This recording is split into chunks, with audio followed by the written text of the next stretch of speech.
প্রিয় দর্শক, একটা প্রশ্ন দিয়ে শুরু করি। একটি দল কি সত্যিই বিশ্ব ফুটবলে নতুন রাজত্ব শুরু করে দিয়েছে? ইউরো কাপ জয়ের পর এবার বিশ্বকাপেও জিতে সবাইকে চমকে দিয়েছে স্পেন। কিন্তু কিভাবে এত অল্প সময়ে তারা আবারও বিশ্বের সবচেয়ে ভয়ঙ্কর দলে পরিণত হলো? যে দলকে কয়েক বছর আগেও অনেকে বলেছিল স্পেনের সোনালি যুগ শেষ, আজ সেই দলই আবার বিশ্ব ফুটবলের সিংহাসনে বসেছে। একের পর এক শক্তিশালী প্রতিপক্ষকে হারিয়ে তারা দেখিয়ে দিয়েছে চ্যাম্পিয়নরা কখনো হারিয়ে যায় না, তারা আরও শক্তিশালী হয়ে ফিরে আসে। কিন্তু স্পেনের এই অবিশ্বাস্য সাফল্যের পেছনে আসল রহস্য কী? কোন কৌশল তাদের এতটা অপ্রতিরোধ্য করে তুলেছে? কারা ছিলেন এই জয়ের নায়ক? আর কেন পুরো ফুটবল বিশ্ব এখন স্পেনকে নিয়েই আলোচনা করছে? আজকের ভিডিওতে আমরা জানব স্পেনের বিশ্বকাপ জয়ের পুরো গল্প, তাদের সাফল্যের গোপন কারণ, আর এমন কিছু তথ্য যা হয়তো আপনি আগে কখনো শুনেননি। তাই ভিডিওটি শেষ পর্যন্ত অবশ্যই দেখুন, কারণ শেষের তথ্যটি আপনাকেও অবাক করে দিতে পারে।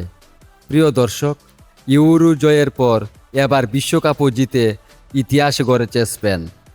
একসময় যে দলকে সবাই ভবিষ্যতের চ্যাম্পিয়ন বলছিল, আজ তারা সত্যিই বিশ্ব ফুটবলের সেরা দল হিসেবে নিজেদের প্রমাণ করেছে।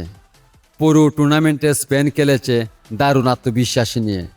শুরু থেকে শেষ পর্যন্ত তাদের খেলায় ছিল গতি, পরিকল্পনা আর অসাধারণ দলগত সমন্বয়। প্রতিটি ম্যাচে দেখা গেছে বলের নিয়ন্ত্রণে তারা প্রতিপক্ষকে চেয়ে অনেক এগিয়ে।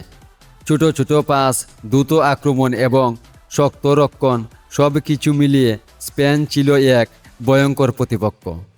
সবচেয়ে বড় বিষয় হলো এই দলে শুধু অভিজ্ঞ খেলোয়াড়ই নয়, তরুণ ফুটবলাররাও নিজেদের সেরাটা দিয়েছেন।